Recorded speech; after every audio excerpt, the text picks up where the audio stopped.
All right, well let me jump over here to the Rightside Way monologue and let me just tell you that this morning I was reading my Bible, right? I like holding a real Bible in my hands.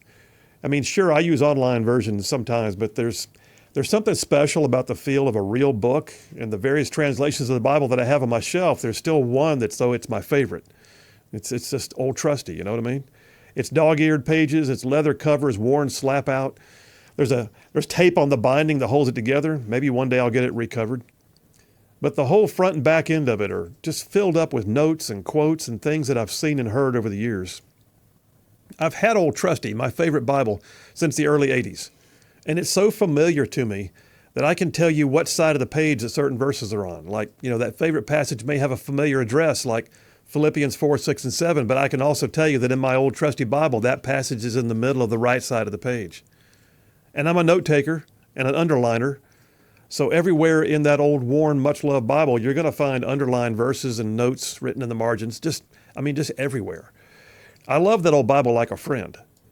It's special to me because of what it is and how long I've had it, and that it has so much of my thoughts and cares wrapped up in it.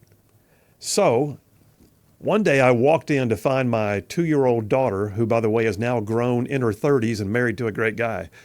But my daughter, who was just 2 at the time, was sitting on the floor with my favorite old special Bible and a pen in her hand.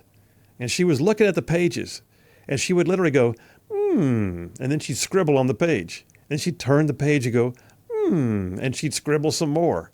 And my first thought was, oh no.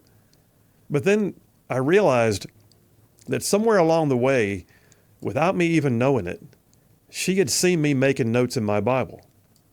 And it was something that her little heart sort of took on and decided to emulate. There's no way to be mad at that. No way. I mean, I didn't even know that her little 2-year-old self knew that Bible existed, much less that she'd ever seen me studying it. If I did anything right when she was young, I hope it's that I showed her that the Word of God was important to me. And it stuck. And I'd like to think that she was looking up to me and seeing an example. So now, all these years later, I just saw him again this morning, all these years later, the favorite notes in my Bible, my absolute favorites, are just little bitty scribbles from little bitty hands. But it begs the question, who do you look up to and why? And that's not a rhetorical question, by the way. I'm asking seriously, who do you look up to and why? It may be a parent, it may be a coworker, a public figure, an athlete, a celebrity. Who would it be? To actually look up to someone indicates they hold a position that you've never held or you're aspiring to hold. Or maybe they have a position of authority that you would like to be in one day or at least answer to. Maybe I'm oversimplifying it, but in my view, someone that you are appreciative of is more than a tangential or peer relationship. It's someone you admire as a person that you would aspire to even be more like, at least in some ways. And it can be situational. It doesn't have to be their whole life. It doesn't have to be their every word. There can be a moment in time that stands out and gives you something to aspire to.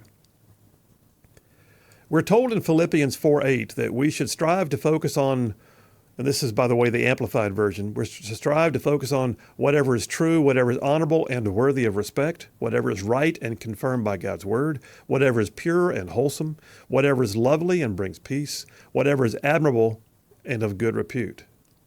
Admirable and of good repute. I'm going to suggest, though, that when Paul was writing that, he was not just focusing on things or attitudes or situations, but he was also focusing on people. Who we admire is sometimes as important as what or when or even how we admire. Do we admire those who are admirable and of good repute, like the verse says? Or at the very least, do we recognize aspects of their lives that give us reason to admire what they've done because they inspire us to be more admirable ourselves? All right, like classic example. I personally admire Donald Trump. And this is, by the way, this whole thing is not about Donald Trump, but I'm going to give you one example. I know there's a lot of people out there that don't. Look, I don't have to admire every single decision, action, or statement he's ever made. He's a flawed man. I get that. So am I.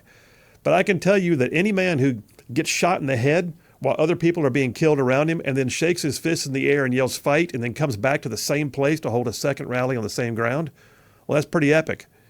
But the point is that sometimes there's going to be people whose life may not be perfect, but we can find that thing, that admirable thing or that moment in time that is actually worth emulating. So one of those may surprise you. We just passed the 81st anniversary, just a few weeks ago, the 81st anniversary of an event that occurred during World War II that really cemented the legacy of one of the most enduring names to have ever served in the White House, John F. Kennedy.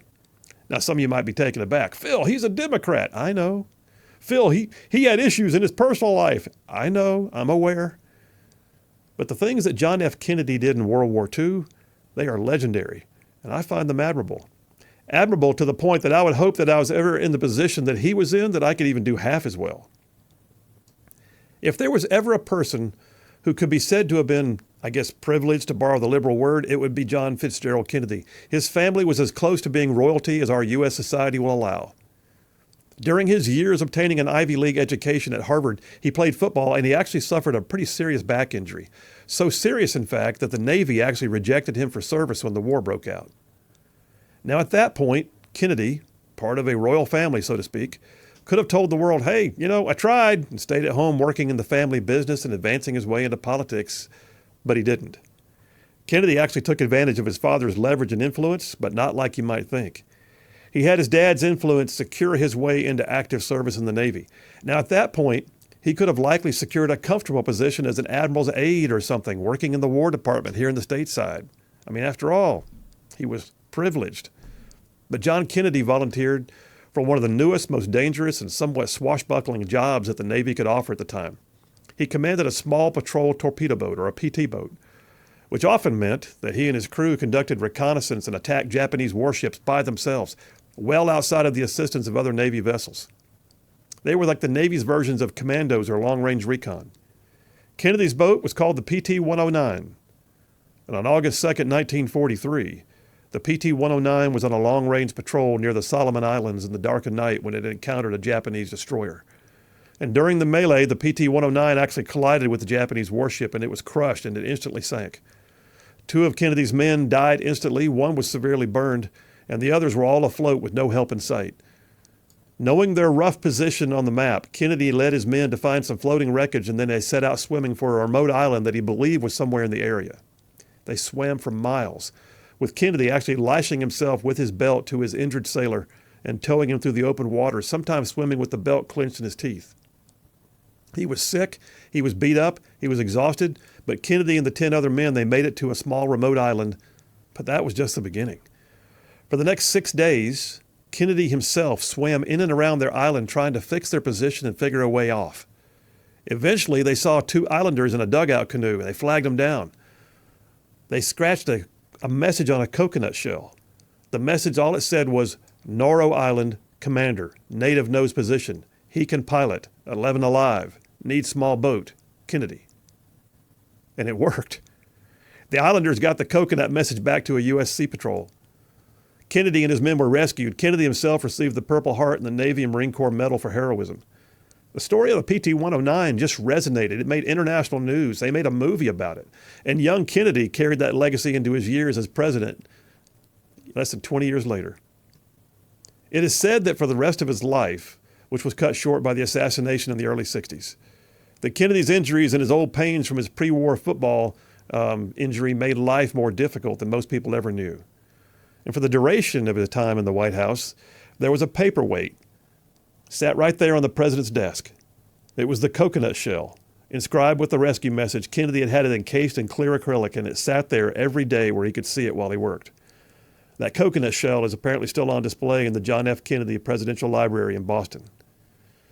Look, I can't speak to every decision that Kennedy made. I can't speak to every aspect of his personal life. But I can say without equivocation that even a man who had a different political persuasion than me, like John F. Kennedy, a different upbringing, he did things that I could find admirable and of good repute, things that I find inspiring, things that make me want to be better at whatever I do. Here's the bottom line. People watch, and people can be inspired. You never know who's looking on. I didn't know my little girl was watching me marking my Bible, and it took to her. She just went to it herself. Look, we deserve to have leaders who are admirable of good report. They're not going to be perfect, but you're going to find stuff in them that you might want to emulate. And that's a wrap for the Rightside Way.